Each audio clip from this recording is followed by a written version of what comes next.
વાપીના Ramdev charitable trust અને મારવાડી સમાજ દ્વારા રામદેવ પીરની શોભાયાત્રાનું આયોજન કરવામાં આવ્યું હતું। આજના દિવસનું મારવાડી સમાજના લોકોમાં ખૂબ જ મહત્વ હોય છે।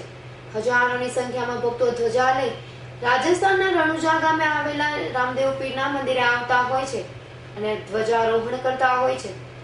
વાપી ખાતે પણ રાજસ્થાનથી આવીને હજારોની સંખ્યામાં મારવાડી સમાજના લોકો વસેલા છે અને તેના સમાજમાં ખૂબ મહત્વ ધરાવતા એવા ભગવાન રામદેવ પીરનું વાપી ખાતે નામધાર આ સમાજ દ્વારા એક ભવ્ય મંદિર પણ બનાવવામાં આવ્યું છે। આજરોજ રામદેવ ચેરિટેબલ ટ્રસ્ટ અને સમાજના લોકો દ્વારા એક શોભાયાત્રાનું આયોજન કરવામાં આવ્યું હતું અને આ યાત્રા વાપી જીઆઈડીસી ના હાઉસિંગ બોર્ડ કોલોનીમાંથી નીકળી હતી, જેમાં ખૂબ મોટી સંખ્યામાં ભક્તો ધ્વજાઓ લઈ જોડાયા હતા।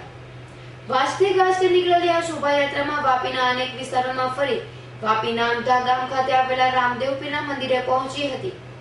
આજનું મહત્વ એ છે કે બાબો જેનું યાત્રામાં આવે છે એનું બધાનું ભલું કરે છે અને જે કોઈ ઘોડિયા પાંગડા વાજ્યા એના પારણા બંધાવે છે અને દરેક વસ્તુની અંદર બાબો સત્કાર આપે છે અને જેનું કાંઈ પણ દુઃખ હોય તો બાબો બધાને દુઃખ દૂર કરે છે અને રામસા પીરનું બહુ મોટું મહત્વ છે।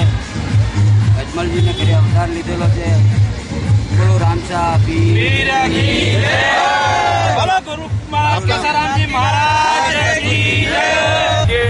રામદેવ પીરની શોભાયાત્રા નીકળેલી છે।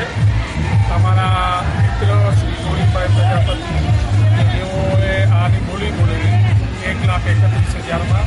એટલે આજે જે ધજા નોમના દિવસે ભાદરવા મહિનાના અંદર જે નોમના દિવસે ધજા બદલવાની હોય આજે ધજાનો અમે વરઘોડો હાઉસિંગ બોર્ડથી કાઢીને અહીંયા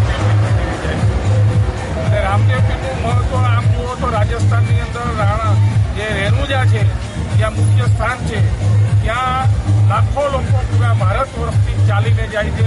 આપણા વાપીથી પણ ઘણા ચાલીને જાય છે। અમારા બધાના સૌભાગ્ય કે ગોવિંદભાઈએ હાઉસિંગ બોર્ડથી જે વરઘોડો કાઢ્યો તો અમે વાપી ખાતે રામદેવ પીરના મંદિરે આજે ધજા લઈને જાય છીએ અને ત્યાં ધ્વજારોહણ કરી અને મહાપ્રસાદનું પણ આયોજન કરેલ છે। સુજીત સિંહનો રિપોર્ટ S9 ન્યૂઝ વાપી।